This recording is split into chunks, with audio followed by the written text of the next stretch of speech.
Welcome to Between the Shelves, the premier Savo Library podcast. I am your host, Alex, and this week we are doing a What Are You Into episode, and I'm joined by Tim, our assistant director. Hi. Marianne, head of teen services. Hello. And Ellen's returning for the second time from adult services. Welcome. Hi. So if you've never heard a What Are You Into episode before, this is where we share some of the things we're into. Books, movies, games. I have all three. I'm sure we might have some other stuff too. So let's not waste any time. Let's jump right into it. Who's feeling brave? Who wants to go first? I'll go first. All right. So usually I just talk about books, but I actually have more of a variety today. So the first thing that I'm into right now is a musical artist, Benson Boone. He's coming in concert this week. I'm going at the Barclays Center in Brooklyn this weekend, so I'm pretty excited about that. Anybody familiar with Benson Boone here? He probably a good family show. He does a lot of gymnastics. He wears sequins all the time. I think he'd be a great Halloween costume if you could get. He flips, yes. He's very talented. He just released like a new video, and I think this is probably like the first video I've actually watched since my MTV days, in the 90s, because I really, I didn't even realize people still released videos. What's his big song right now? Well, his newest one that he just released is Time of My Life, which was released last week, but he's really well known for Mystical, Magical, and Beautiful Things. Those are his two really big ones, So he's got like 2 albums out right now. I've been listening to everything so that I'm well prepared to sing along at the concert on Saturday. He started on American Idol, which actually I didn't even realize, in like 2021, and he started singing at 17, he said. He didn't know that he could sing. He's got a really, really cool voice. So it's pretty funny that somebody didn't know that they couldn't sing before that. Like, he never tried to really sing. And then it turns out like he can play drums, he plays the piano, like he's just super talented. And then he was on TikTok and he became like well known for that. He's known for like his 4-octave vocal range and like his high energy, his presence. Some of my favorite artists have that like crazy octave range, vocal range. Like Freddie Mercury is one of my favorites. Mika is another one where their range is like outstanding. And then I don't know, I think he kind of reminds me of like the days of like the power ballads from when I was in the 80s, like my youth, like some of the hair bands I loved who had like the power ballads, like Skid Row and Motley Crue, Bon Jovi. Kind of reminds me of that because it's like a lot of love songs, really, whether they're happy or sad. His choruses are always like very explosive. And I think he will just be really fun to watch in concert this week. So I've been enjoying his music right now. Yeah, sounds like it's going to be a fun show. I think it'll be a fun show. And I think, because I kind of toyed with maybe I'll get tickets for my sons too, to take them. With? Rachel. I figured. Because I was like, do I really want to take my kids? Nah, Rachel. And she likes Benson Boone as well. So, but maybe one day I will, because I just think it's really cool, like to watch a guy do like gymnastics and, and like to have my boys see these other young men being really talented, playing musical instruments, wearing sequins. I love it. I love the flamboyance. Yeah. Because he's like like you said, he's like a throwback pop artist, male pop artist. Yeah. And I feel like, I don't know, we don't have as many of those right now. Not really. Yeah. But Benson Boone, listen to his albums. Boone. Yeah. Cool. Check that out. You're looking at me. Am I going next? No, I'm just looking at you. You're the host. I can totally segue. I have to host? Yeah, you can segue? Good. Sure. I didn't really have a segue from that. All right, so it turns out one of my What Are You Into notes is music. Hey. So I got to see a band already this summer in June that I absolutely love. The show is called the Up, Up, Down, Down Tour, and it was Plain White Tees. So you guys probably know Hey There, Delilah. Yeah, they've been around for a long time. Newfound Glory and Yellow Card. So Newfound Glory is one of my gets a lot of airtime on my phone. So I was super excited. And my little partner in crime is actually my daughter, who's 18. So her first show ever was to go see Green Day with me. Oh, so, fun. Yeah. So I did take my kid, and it was in the city in Central Park in the middle of June. Oh, nice. And it was like 95 degrees at 10 o'clock at night. It was like right in the midst of the Knicks mayhem. So the city was packed, and it was just, we literally stood outside melting, and it was the best experience I've had this summer. So I wish that like Newfound Glory had played a longer set and, whatever. But that was my big like fun event. Was that your first time seeing them? Yes. Nice. And I would definitely see them again. But my daughter is leaving for college in a month, and like, who am I going to take? I have to like find go a by new. yourself. I've done the shows by myself. It's not bad. You do feel like it would be more fun with someone, but also don't miss the opportunity to go see a show just because you don't have anyone to go with. Well, all right. That's my Yeah, recommendation. get in the mosh pit. You'll make some friends. Oh, sure. That makes a lot of sense for me. They've been You can throw around your elbows around. They've been around a long time. Newfound Glory. Newfound Glory, yeah. Since the 90s? 90s or early 2000s? Early 2000s, I think. So I'm like only in the past couple of years into them, but I was like a big punk rock, pop punk kid in like college and stuff. And I kind of let that kind of sit by the wayside because, I don't know, whatever, you come in and out of stuff. And in the past couple of years, I've gotten back into it. So. Nice. It looks like they are available on Hoopla, so you could listen to their music on there you Hoopla. go. And also Benson Boone is also on On Hoopla. Hoopla. So, yeah. Oh, look at that. Yeah. Yeah. And we do have some of the, I don't know if we have Newfound Glory, but we have some other cool vinyl here at the library. That's true. Yeah. Yeah. Nice. Don't stop listening to music. The older you get, the more people like you're listening to Benson Boone, but keep listening to new music too. Yeah. Because I've come across so many people that are my age or older or even a little younger that are like, I keep going back to the stuff that I listened to when I was growing up. And it's like, that's cool.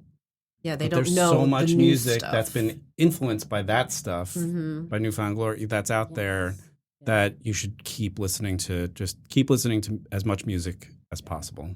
And if you hate it, just like books, you don't have to keep listening. Don't. Exactly. Yeah. And just Yeah. not. So, to that point, Tim, I make an effort every year when NPR, Pitchfork, all these music review websites put out their best of the year lists.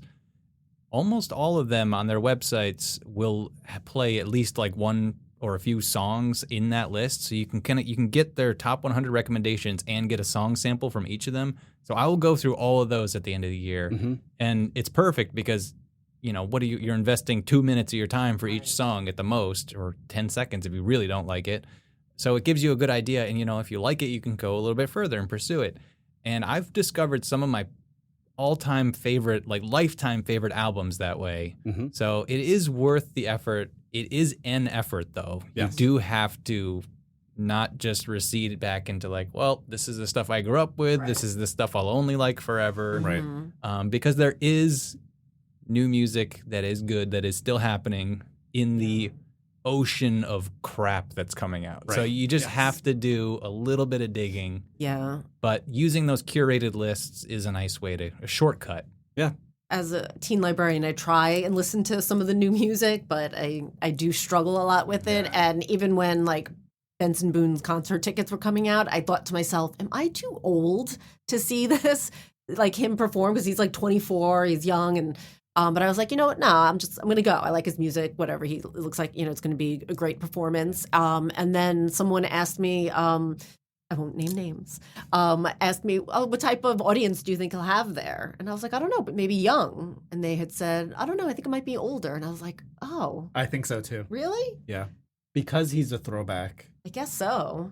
And he's not clean, right? He doesn't curse. So it could be a lot of families, like older parents with like, I saw Weezer maybe it was last year or the year before, and that was similar to, they've been around forever. Yeah. So many families at that show. Right. with their kids that are into Weezer. Yeah. My daughter is 10. She's into Weezer, 11. She's into Weezer, you know. So it could be similar to that where it's going to be a lot of families. Yeah. Which is a good thing. Yeah, no, definitely. Yeah. I was at Blue Point Brewery, a couple months ago, and the Blink-182 cover band was there. And it was legit tons of parents with their like elementary school and younger kids. And the kids were loving it because they're growing up listening to what their parents listened to. Yeah. I mean, I listened to the Beatles as a kid because that's what my mom listened to, right? So it's kind of neat to see things come full circle. I do want to recommend for you, Ellen, Koyo, Koy. Yes. I've heard of them. You might enjoy that if you like You Found Glory. They're a local Setauket, maybe. Oh, are they? Yeah, they're very local. Their song, and I just stumbled across them. They're good. Christina, she listens to them. Oh, I'm gonna check that out. Thank you. No problem. Can I go next? Because I can sort of transition out of this. So, not that music's bad, but I have a transition. My recommendation is a movie / TV show. Tim, I know you saw the movie. It's called Nirvana, the band, the show, the movie. Oh, never heard of this. So Nirvana, the band, the show was a Canadian show that came out in 2017, I think. And it aired in America on Vice TV, I think, which doesn't exist anymore. So it was basically you could not watch the show if you didn't see it when it came out until my brother, who is a huge fan, who got me onto this train, discovered that all 2 seasons and their miniseries that they did before are all available on Internet Archive until Internet Archive took it down. But now I've discovered you can watch the entire show on Nirvana the Band the.show. I'll put a link to it in our show description. And it's with Nirvana with 2 R's. Nirvana with 2 N's. That's what it is, yeah. Yeah. The original miniseries they did, it was Nirvana spelt like the band Nirvana, like with 1 N, but when they had their Canadian show, they had to change it. So it's Nirvana with 2 N's, the band, the show, is the show. It's 2 seasons. Each season's 8 episodes long. Here's the premise. It's a mockumentary-style sitcom about these 2 friends who are living together who are they have a band called Nirvana the Band. And it's about, the whole premise of the show is it's about them trying to play this one music venue called the Rivoli in town, which is an unremarkable music venue from all accounts. But it's just them trying to get to play this gig. And every episode is them trying to pull off some kind of elaborate stunt that will get them in the door, basically, to perform. It's a hilarious, hilarious show. The 2 creators are Matt Johnson and Jay McCarroll. Matt Johnson actually went on to become a pretty famous director. He did the Blackberry movie that came out a couple of years ago.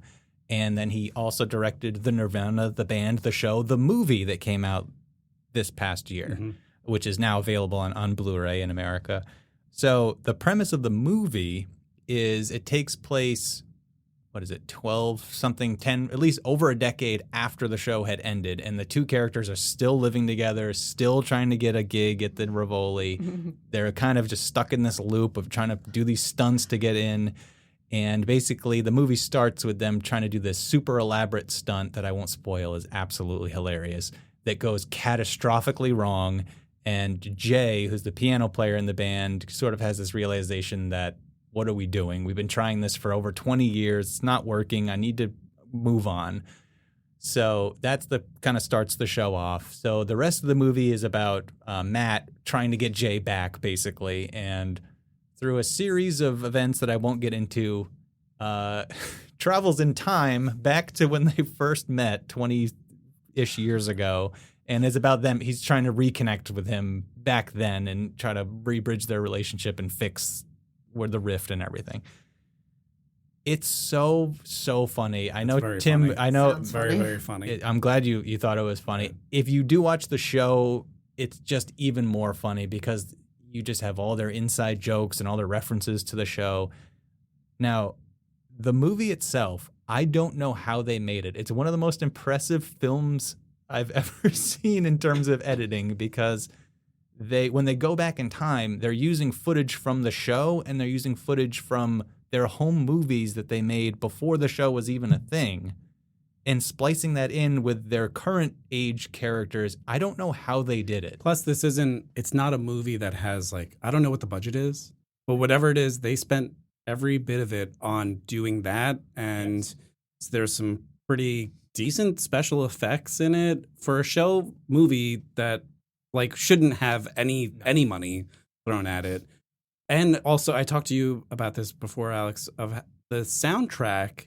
I'm like, my wife and I were watching and we were like, man, they did a really good job of spoofing the Back to the Future soundtrack. And then you were saying that this is the Back to the Future soundtrack. I'm like, well, how did they even do that? So I don't know what the copyright laws are in Canada, but in the show, the Canadian show, every episode is sort of an homage to a movie or a show or something that they grew up with. So like they'll have a whole episode on like Jurassic Park where like it'll be shot in the way Jurassic Park was shot. They'll have music stings or sometimes whole songs from Jurassic Park playing in the episode. And you're watching it and you're like, how are they doing this? Like, how is John Williams not suing them for millions of dollars? But they do it and they get away with it. And then it's the same thing in the movie, which I don't know how they get away with it because the whole movie is a spoof on Back to the Future. But they have the Back to the Future soundtrack playing. I don't know how they do it. Everybody loves Canadians. Maybe I think they that's just let what it them is. get away with it. I think there's something to that because you will fall in love with these characters when you start watching it. And I think you just can't be mad at them. Like they could just be stealing your money out of your bank account. You're just like, these guys, what are they up to? But I highly, highly recommend it. The show, it's available all for free online on Nirvana the Band the Show. No, Nirvana the Band the .show. Again, I'll put the link on the website. And then the movie is we have here at the library. I can't recommend it enough. It's I'd also so recommend funny. Can you watch the movie without having seen the show? 'Cause that was me. Oh, Yeah. okay. So maybe that's what I'll do then. Yeah. Okay. It's. I mean, I don't know. Is there anything you want to add to it? I mean, you saw it. It's just such a ridiculous premise, and they are very funny, lovable slackers that just never losers. Really, they're just total losers. And then they do have a realization of that at one point, and you're rooting for them. And there's some really it goes off the rails at one point, but it's still funny. It's really, really funny. Yeah, I would definitely recommend it. Yeah. Yeah. So you saw the movie. Go back and watch the show. I do want to try and find it. Yeah. It's it's a mockumentary style. So if you like The Office, it's not The Office humor, but it's like shot a lot like that. Yeah. There's the third character is the cameraman. The cameraman. Yeah. Oh, okay. They're always like looking at the camera and like it gets very meta at times too, especially with the show where like they'll be like cracking jokes like to try to make each other laugh or like try to get the cameraman involved in a joke or something, or they'll tell like the director like, all right, you should cut here because it would be really funny if we went to a commercial right now, or like stuff like that. They like play with the premise and it's just so funny. It's good. That's my first recommendation. Okay, so I will go. I am super into the World Cup right now. This is the point every 3 to 4 years, I guess, if you include the Olympics and the Women's World Cup, where I really get into soccer. And then all the other times I'm like, man, I really want to get into soccer, but I just can't because part of it is where do you see the games? It's really the broadcasting is weird for, NYCFC is the team that I support, but do I watch their games? No. Have I been to one of their games? Nope. But the World Cup right now is pretty amazing. It's several games that I've watched. The announcers have been like, this is a game for the ages. I'm like, is it? I'll take your word for it. I mean, this is really exciting and it's fun to watch. And unfortunately, the U.S. went out. They played their worst possible game at the worst possible time. And there was a whole controversy with that too. But even despite that, I've been following different countries, and I always root for the underdog, and there's a lot of underdogs, and all of those games have been really exciting. And at one point I was like, maybe I can go to a game, and then you check what the tickets are actually going for, and they're over $1,000 for the worst seats that you could possibly get. So, because there are games being played at MetLife Stadium, not far. And I was like, maybe Boston, maybe that won't be too bad. And that's just as bad. It's bad everywhere. But they are like kind of once in a lifetime games, and it's extremely exciting. I think I'm the only person probably watching it that in this group right now, right? I don't. Yeah, I don't sports ball. Yeah.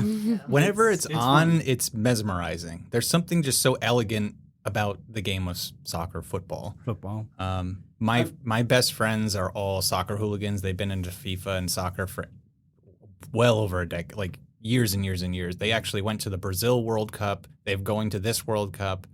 And I just can't connect with them on that. And I wish I could. I wish I could commit to it, but I just can't do it. But watching a game, especially the World Cup, there are narratives that develop, and it is engaging. Like, what is it, Cape Verde or something? It's Cape like a Verde huge underdog. Versus Argentina, they really came so close to beating them, and they're this tiny island off the coast of Africa. And Argentina is Argentina. And yesterday, I took some time just to be like, who's won the World Cup in the past? And it's like 4 countries over and over again, Argentina being one of them. So when you have someone like Cape Verde getting so close to beating them, it's a story. Egypt also had their chance, and then they blew it, unfortunately. So there's Messi, who, if you're in the team department, Marianne, kids are obsessed with Messi. Yes, they are. And they're not, I don't think they care about Argentina. I don't think they care about Miami, who he plays for. They care about Messi. It's very interesting with soccer, like the superstars, like Mbappe is another huge one for France. Harry Kane is England. They have these superstars that make insane amounts of money, but they're also like, these are what a lot of kids right now are into, are these players and not really their teams, but it's more incidental with the teams. So yeah, there's really interesting stories, and they are superstars. And when you watch, I mean, I'm not going to lie, like it could be 0-0 for almost the entire game. And you're like, you have to, and I talk with my other sports friends who are not soccer fans. I'm like, you have to get used to getting excited for almost getting a goal. For moments. For moments. It's a series of moments. Right. And fun, like exciting things happen, but it's like there might be a 0-0 tie, and that's kind of a bummer, but that's the game. Yeah. We were talking about football in our last episode, American football.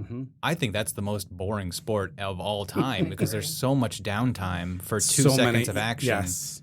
But international football, whatever you want to call it, football outside of the United States, it's just it's very elegant, like hockey too. Like hockey's probably my favorite sport because it's like watching something that I could never do. Like I can barely skate. So watching these people just move on ice like they were born on ice is so majestic to watch, and to just see how they can see things that you can't possibly understand how they see it. And it's so elegant. I don't know. It's the only word I can think of to describe it's the beautiful game. That's what they call it. Exactly. And the level, I was just watching something yesterday, a Vox video about what it takes to be one of these athletes. And a lot of people say they are the most athletic athlete, because of the amount of sprinting, running. They've run almost 8 miles in a single game, which is insane. And they're doing it on, like, for the World Cup, they're playing these games every 4 days, I think, 4 or 5 days. And just it's crazy, that athleticism. Something I would never even, I've never played soccer, but I do enjoy watching it. When does it end? It's still going? I think there's another 2 weeks. So right now we're early July. It's usually mid-July that it'll be over. Okay. So it'll probably be over by the time this episode comes out. Probably. So man, that team that won, holy cow. Boy, Good for them. Crazy story. Man, they worked hard. Good for them. I'm calling England, but I don't think they're going to. You don't think so? I would love for them to win. They haven't won since the 1966. So wow. We'll see. Well, I'm 95% English, so go England. Go England. TBD. It is funny that like each team, even though it's like a country, they have their own personalities. That's like, because I did watch the last World Cup and the one before with my friends like a little bit. It is interesting, like Netherlands has like a very unique personality. Like every team kind of has a vibe, Norway, which you wouldn't expect. You don't get that from like the Olympics. But it's like when the World Cup comes, different. It's like Spain is very like reserved and like, I don't know, it's interesting. And America's just terrible. As we should be. I'm fine that we're bad, No, too. you know what? We shouldn't be good at it. They had their moments. We don't have a superstar. We have people that are close to being superstars, but we do not have our own Mbappe or Messi. And maybe someday we will. Soccer, every time the World Cup comes around, it's like, this is it. Everyone's going to get into soccer. And sometimes there's definitely growth, but it's not baseball, not American football.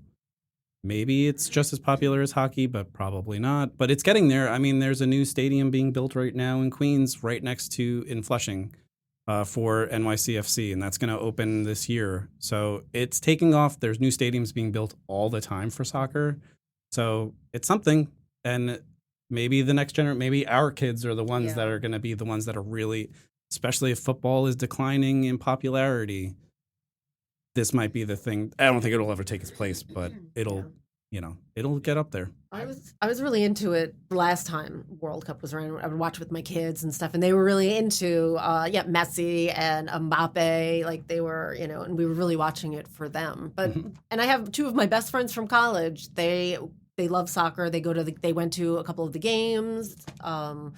But I was always like the outsider. Like, I like it, but I'm just not as into it. But every time the World Cup comes around, I'm like, I'm going to really get into it this year. But I just didn't this year. And I will say, and you could just cut this part completely out, but I went to high school with somebody who ended up playing professional from New York. Oh. Did you ever hear of him? Nope. Long time ago. Okay, right? but wait, is he playing right now? I don't know. He might be coaching or something now. Oh, I don't yeah, know. probably. Anyway, he was a real so I just wanted to get that out there. Nice. That's staying in. Yeah. All right, who wants to go next? All right. So I don't play any sports. I don't watch any sports. I consider myself incredibly not athletic. I'm active though, and I've gone through like so many permutations of like I was a runner at one point. I did spin classes like a crazy person at one point.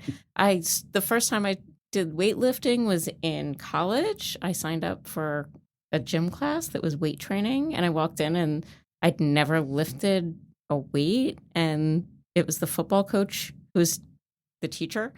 And he's like, what are your goals? And one guy's like, I want to bench over 200 pounds. I'm like, I don't even know what that means. So that was my first foray, can I say that word? Into weight training. And in the past couple of years, like I've always done it a little bit. In the last year, I've really gotten back into it. And this is like one of my, like, I spend way more time than I should at the gym.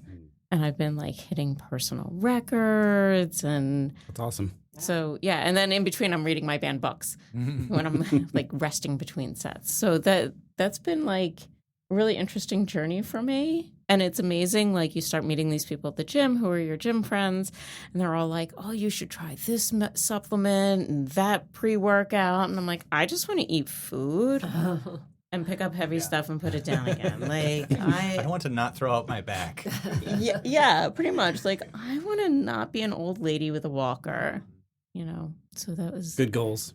I feel like that's fair. Like I don't want to fall and break my hip. You hear we're all, well, Alex, you're the youngest here, but not by that much.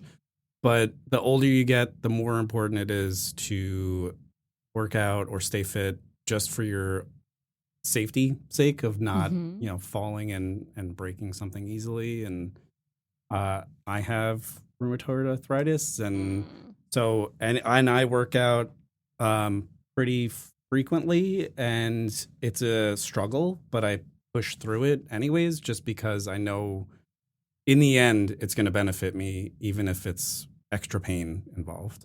Yeah, the long-term benefit is definitely there. I think it's also like, for me, it's also about keeping my brain clear. Like it is so good for your brain, for your body to keep moving. Absolutely. Yeah. Yeah, I used to go to the gym pretty regularly until I had kids, and I just couldn't find the time for it anymore. And I know I'm just making excuses now, but I do miss being in that regular routine. Home gyms, I've never gone to a gym. Really? Never. See, and even though we have weights. I like the separation, honestly. Yeah, I get that though too. I have a spinning bike in my basement. We have weights and a bench, and I'm like, no, I want to leave the house. I want to like get my brain in a different spot. Yeah. Just, not look at all the stuff in the basement the kids haven't cleaned up. That's the hard part is the distractions in the basement. I'm like, man, that thing's dirty. This thing has been here way too long. Yeah. But I don't know. I for me, it's like that's my motivation is just like I can go down there whenever I want if I actually have the time, which the is convenience of very it. few and far between. But that was my like, it's there. I can go down there. I'm good. I used to exercise like crazy too. I did the spinning. I loved it. And then I had kids, and that was the end of that. And so only now recently I've started just like walking more in my neighborhood too, just because when you reach that certain age and your, bones and, not as strong as I was back in my 20s when I worked out. Walking's just as good though. Yeah. It is good I'm for proud you. of myself just for doing that. So honestly. much for your mental health too. Yeah. I drive my wife nuts because I'm always saying, "Let's go for a walk. Let's go for a walk." But it's just nothing is better for clearing your head. Yeah. All right, who wants to go next? So do you want to do yesteryear? We could do yesteryear. Yes. Yeah, this is I guess both of us. All right. Yeah. Tim and I both just finished the same book. As well as 4 other people so that many we're people working here. with Yeah. also just finished it. Yeah. I finished it last night. Tim finished it this morning on his way in. We were really trying to get this done for today's podcast, I Alex. appreciate the so, commitment. Yeah, we were very committed. So this is the first Tim and I are going to be talking about it. Yeah.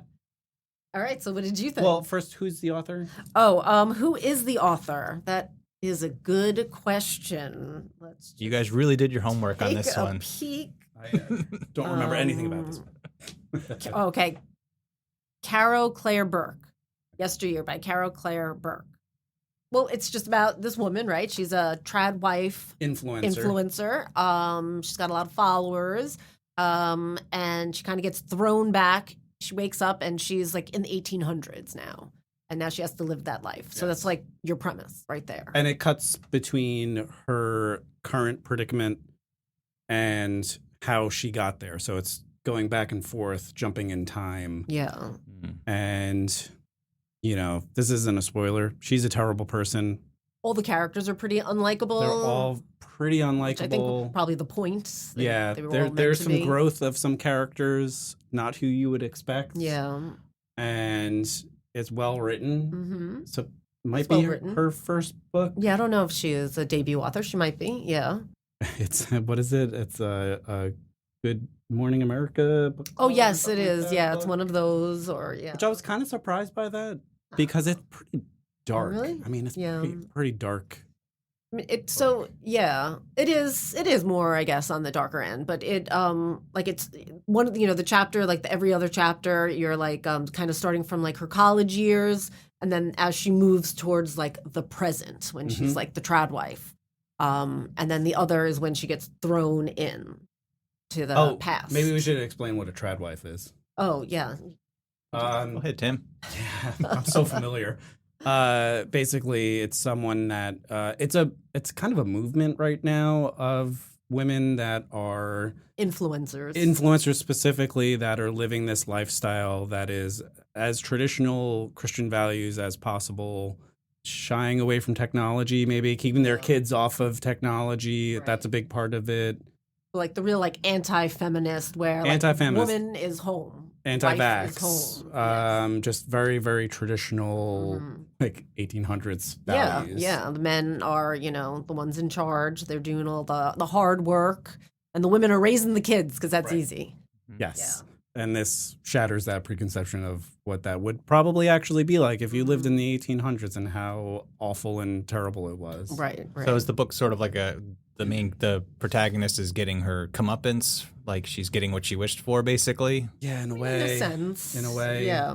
It's that, and I did come away with it, with that in my mouth, a little bit, like a taste in my mouth of a little bit of too much of that. Mm-hmm. But she's also a terrible person. So she doesn't have the growth I'm taking? You don't feel bad for her when like she's thrown back into this traditional lifestyle and she's getting slapped around a little bit now by her husband, and it's I didn't feel bad for her. No, it's more sad though. It is sad, but it's kind of like how this is what messed you up wanted. she is in her brain. Yeah. She has ultimate brain rot, and it's pretty. She goes through a pretty rough ride, and by the end, you're like, I don't know. There's some twists, big twists. There's a big twist at the end, which I'll say Tim and I were talking about it yesterday, and Tim kind of called it. He did. He called it the twist. And so I had that in my mind while I was reading it, and I was like, damn it, Tim. It's kind of spoiled it for me, because he really did call it.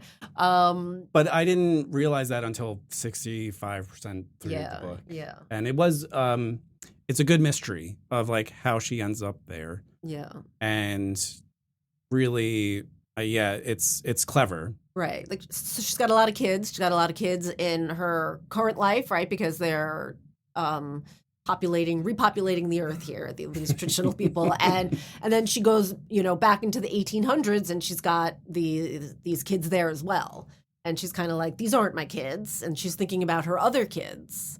And, it's just like, I don't know. It's just that mentality of, having all these kids, and why are you having these kids? Why are you having all these kids? And then you keep getting pregnant again. And she's pretty miserable in both of her lives. Absolutely. So it's like, why are you doing this? Why are you living this lifestyle that's not making you happy? Why are you having a million kids that, you don't really like all that much? Why are you with the man that, you're very unhappy with as well? He also seems super unhappy. And a lot of it comes down to artifice of just putting on a show. Right. Performative. It's performative, yeah. And that, I think, is a big part of the book of just like these social media people, these influencers, and how it's all artifice. Mm-hmm. Yeah, everybody is lying, putting on a show. Everyone like in her own personal lives, right? Like, people are very performative on there. And you get like a sense in the beginning too that like not all the kids want to participate in this like lifestyle with their mom too. Like one the oldest, Clementine. Not everybody is happy, but they're still doing it. They're still kind of like reminds me of living like this life. didn't Honey Boo Boo recently? Yeah, I thought of Honey Boo Boo too, because she grew up, right? And she's like an adult now, and she did recently like something. She was in the news again. Yeah, I agree. That did like remind me of that, and like how the parents that put their kids, they force them into this lifestyle, and they don't have a choice. Right. There's something in the news recently about Kate from John and Kate. She's always in the news. Like there was something about like one of the kids was suing her or something. Like one of them was unhappy with having been like really negatively affected by being on that show. I think that involved abuse too, possibly. Good God. Yeah. That's so scary. So this is it's being adapted to by Anne Hathaway. Show or a movie, we don't know yet, right? Yeah. So Anne Hathaway is involved, so you'll be seeing it on something. Big name taking it over, yeah. And this book has made its rounds. I mean, like Tim said, right? A bunch of people here have read it. Yeah. Very There's topical, very timely. Yeah. You could see it being a good like book club pick. Yes. And definitely. there's also like a political side to it too, where like in the present life, the husband, his father is like a politician, as are like his brothers are politicians, and the one father is like runs for president, and he's pushing this like, Christian traditional lifestyle, so for the optics. Yeah. So it's kind of correlating with what is happening today. So it sounds like you both recommend. So I ended up, I liked it, but I ended up with like so many more questions. And I did talk to Melissa this morning about it too, because she read it recently, and she answered some of my questions. But I thought that a lot of the things that they were planting throughout what wasn't very obvious for me. We'll have to talk off air about that. Yeah. That made me not like it. Yeah, I would recommend it maybe with reservations. I'm not sure.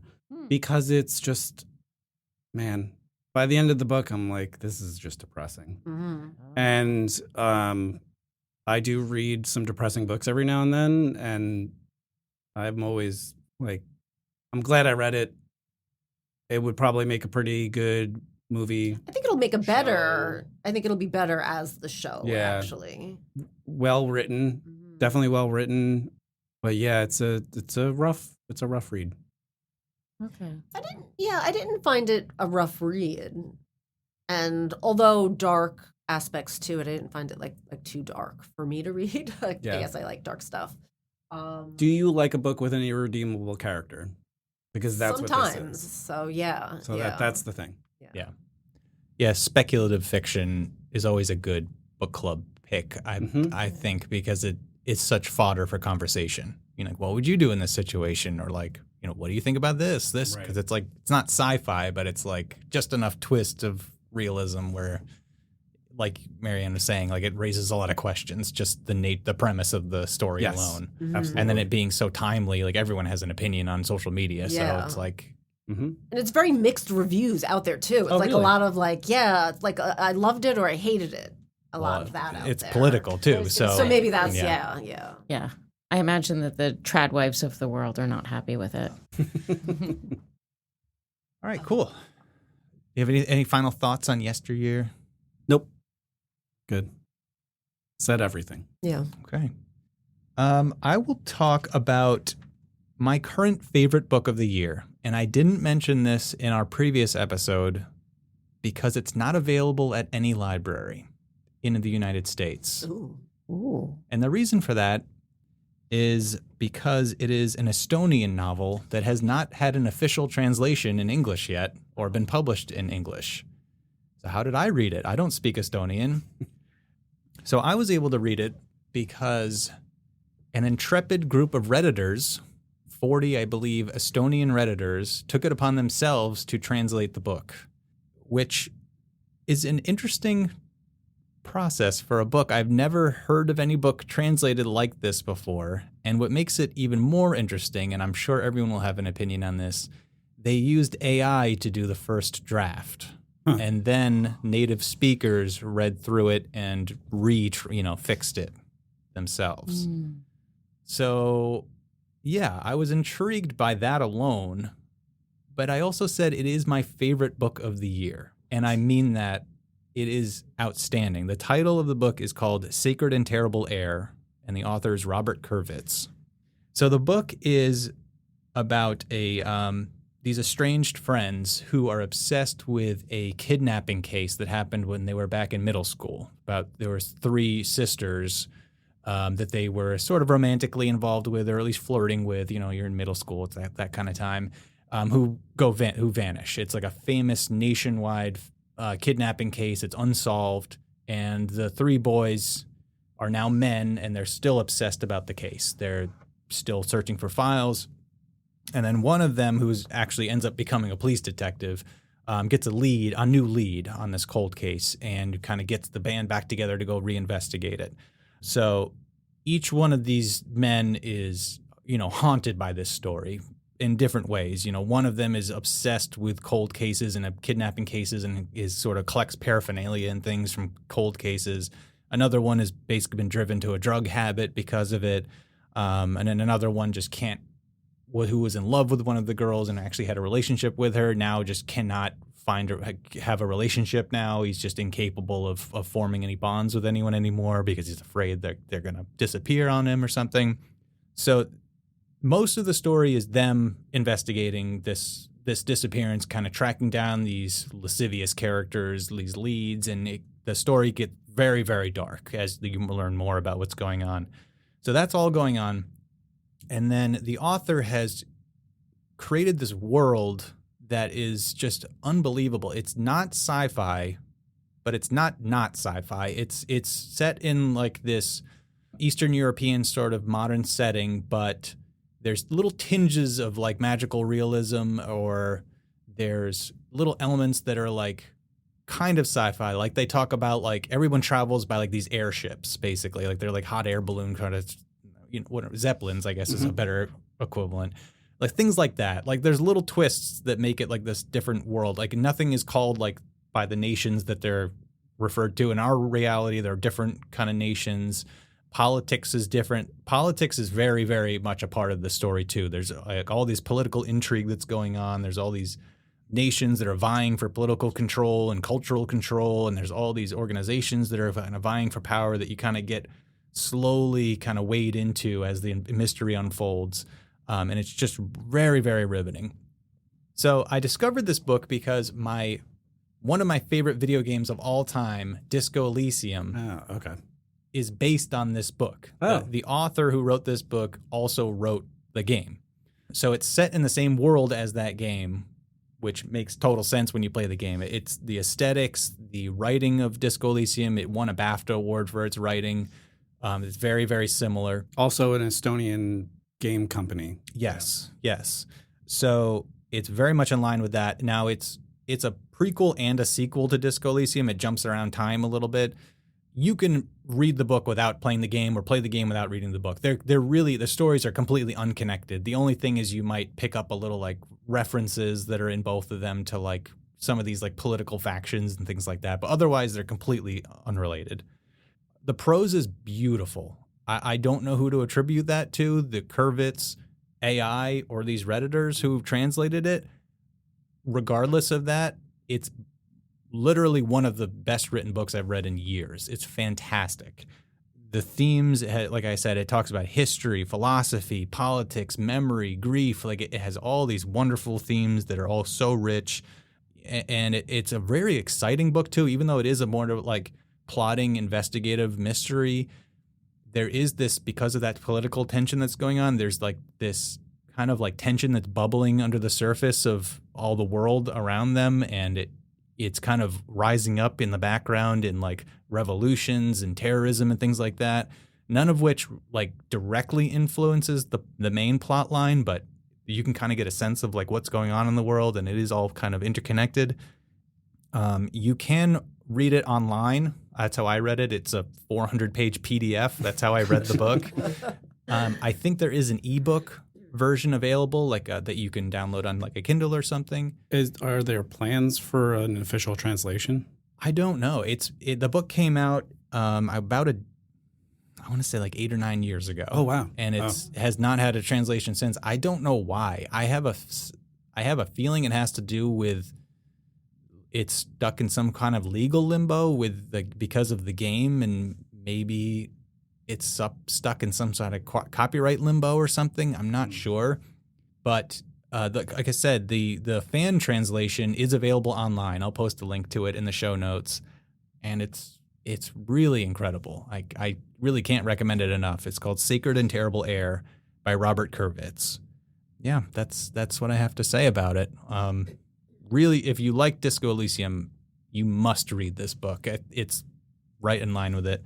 If you don't like kind of these heavy literary fiction books, that's not really your thing, you could try the game. But man, I really, really clicked with me. It's my favorite author is Thomas Pynchon, and this is like right up there with some of his works in my eyes. It's really outstanding. So that's it. It's a strange recommendation. Yeah. That's why I saved it for a What Are You Into and not our best reading of the year, because I understand that its format is difficult to read. Mm-hmm. The nature of it, maybe a library may never carry it because of the AI first draft. I don't know. So I don't know. I just wanted to bring it to here. I thought would be a good place to mention it and maybe just get your thoughts on that whole translation. The AI part of it is very interesting. Yeah. And yeah, where is the author's intent and where is AI's intent? Yeah. And that's a tricky one. I'd love to know what the author thinks of Me the too. AI translation. The fact that there was an AI translation, and if the author knows English well enough to have read it and appreciates it. Or well, also the game Disco Elysium, it was Estonian, but that means there was a translator for whatever he wrote. Right. So his work has been translated officially before. So yeah, he's given his stamp of approval to the Disco Elysium translations, right? Which again won BAFTA awards. So I don't know. Must be giving approval for this book as well. I don't know, because the fans did it themselves and released it themselves. Yeah. So he's not getting any money from this release either. So yeah, that seems a shame. Yeah. Yeah. But yeah, I don't. Like, how much of it is his if AI did the translation? Well, yeah, Although, I mean, if a human being had done the translation, how much of it is his then? Yeah, that's a whole nother thing too of Yeah. translations and Credit. credit.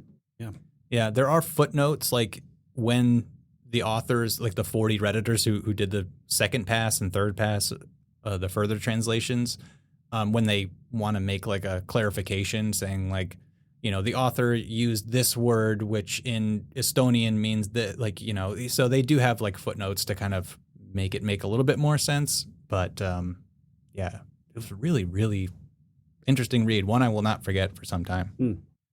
So that is my next, not recommendation, I guess, but thing I'm into right now. Yeah, And what you're if, into. if any of that rings for you at all, you should check it out. Yeah.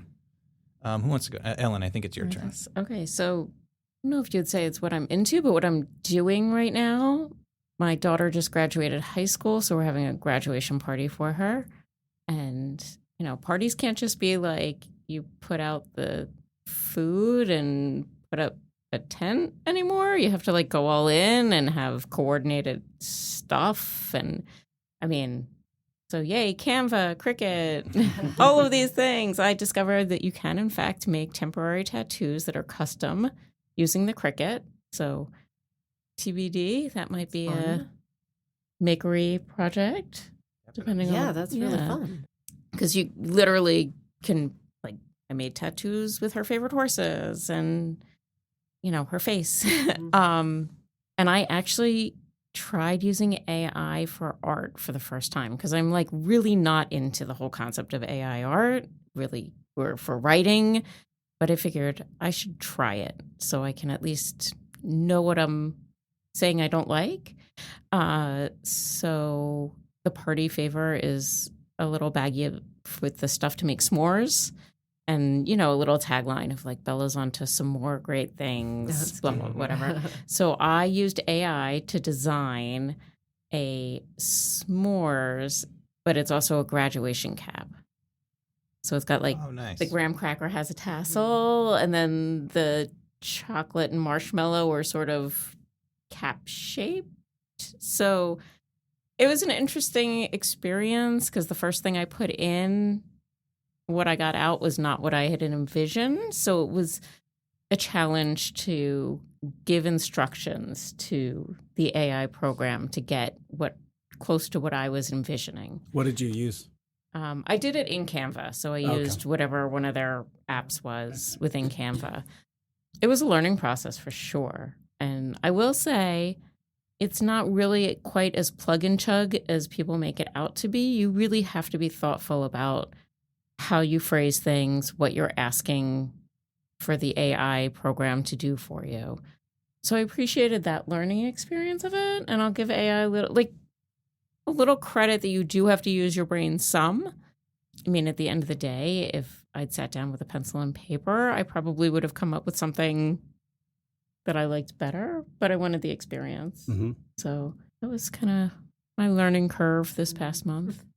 And if we have extras, I will be very happy to bring in s'mores for everybody. We like s'mores. Oh, yeah. I actually did s'mores as a party favor at my wedding, actually. Did you? It was one of our two, like, what do they call them? Like the giveaway things at the end. Like, Yeah. all right, get out. Like, Yeah, take- like don't let the door hit you. Yeah. We're done. Yeah, we did little s'mores. Yeah, that's funny. Yeah, that sounds fun, and I'm learning that lesson myself with a 6-year-old whose birthday parties I thought was just pizza and playtime is now it is So much work. It's an event. Yes. Yeah. And I've done both the like parties for the like 6-year-old crew, whatever. I've done the parties at home and the parties out. And my conclusion was you might as well pay to have it somewhere because you spend about the same to do it at home with like 4,000 times more work. Yes. Yeah, just like a wedding. Yeah, everyone wants that like nice barn wedding, but once you like rent a barn and you get all the do everything yourself, you end up spending more than just having somebody else do it for you. Oh, yeah, absolutely. Do we have? I know we're almost at an hour. We got to end this. Okay. So we've had quite a plethora, variety of interesting things we brought to the table here, from books to AI doom and gloom to parties and working out. So yeah, I hope our listeners got something out of that they can take home and enjoy. But again, thank you all for joining me. Tim, Marianne, Ellen, thanks again for coming and sharing your insights and recommendations. And listeners, we'll check you next time between the shelves.